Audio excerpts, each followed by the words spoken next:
ಕನ್ನಡದ ಚಿತ್ರರಂಗದಲ್ಲಿ ಹೊಸ ಹುರುಪನ್ನು ನೀಡಿದ ಸಿನಿಮಾ ನಾಗರಹಾವು. ಈ ಚಿತ್ರವನ್ನು ನಿರ್ದೇಶಿಸಿದವರು ಪುಟ್ಟಣ್ಣ ಕಣಗಾಲ್ ರವರು. ಈ ಚಿತ್ರದ ಕಥೆಯನ್ನು ಟಿ. ಆರ್. ಸುಬ್ಬರಾವ್ ರವರ 3 ಕಾದಂಬರಿಗಳಾದ ನಾಗರಹಾವು, ಒಂದು ಗಂಡು ಎರಡು ಹೆಣ್ಣು ಮತ್ತು ಸರ್ಪ ಮಠಸಾಗರ ಕಾದಂಬರಿಗಳನ್ನು ಆಧರಿಸಿ ಒಂದು ಕಥೆಯನ್ನಾಗಿ ರೂಪಿಸಿ ಮಾಡಿದ ಸಿನಿಮಾವೇ ನಾಗರಹಾವು. ಈ ಚಿತ್ರದಲ್ಲಿ ವಿಷ್ಣುವರ್ಧನ್ ರವರನ್ನು ಪೂರ್ಣ ಪ್ರಮಾಣದ ನಾಯಕರನ್ನಾಗಿ ರೂಪಿಸಿದವರು ಪುಟ್ಟಣ್ಣ ಕಣಗಾಲ್.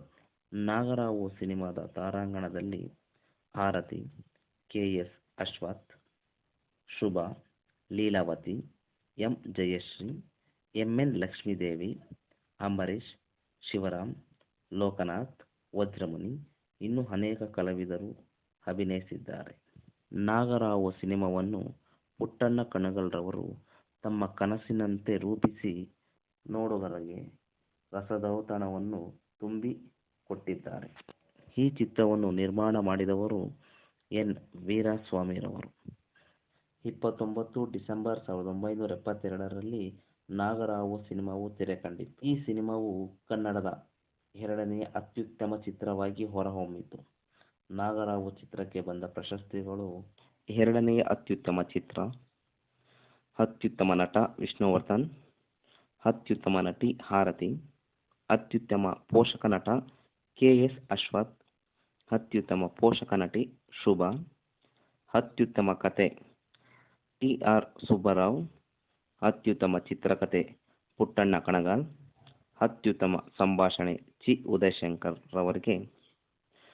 ಒಟ್ಟು ನಾಗರಹಾವು ಚಿತ್ರಕ್ಕೆ 8 ರಾಜ್ಯ ಪ್ರಶಸ್ತಿಗಳು ಲಭಿಸಿವೆ. ಡಾ. ವಿಷ್ಣುವರ್ಧನ್ ರವರನ್ನು ಈ ಚಿತ್ರವು ಸೂಪರ್ ಸ್ಟಾರ್ ಆಗಿ ಮಾರ್ಪಾಡು ಮಾಡಿದ ಚಿತ್ರ ನಾಗರಹಾವು. ಈ ಸಿನಿಮಾದಲ್ಲಿ ಅನೇಕ ತಾರಾಗಣಗಳನ್ನು ಹೊಂದಿರುವಂತಹ ನಟ ನಟಿಯರನ್ನು ನಾವು ನೋಡಬಹುದು. ನಾಗರಹಾವು ಚಿತ್ರಕ್ಕೆ ವಿಜಯಭಾಸ್ಕರ್ ರವರ ಸಂಗೀತ ಸಂಯೋಜಿಸಿದ್ದಾರೆ. ನಾಗರಹಾವು ಸಿನಿಮಾದ ನಾಯಕನ ಪಾತ್ರ ರಾಮಾಚಾರಿ ಪಾತ್ರವಾಗಿದ್ದು, ಆ ಪಾತ್ರವನ್ನು ಅಚ್ಚುಕಟ್ಟಾಗಿ ನಿಭಾಯಿಸಿ ನಾಯಕರಾಗಿ ಗೆದ್ದಿದ್ದಾರೆ.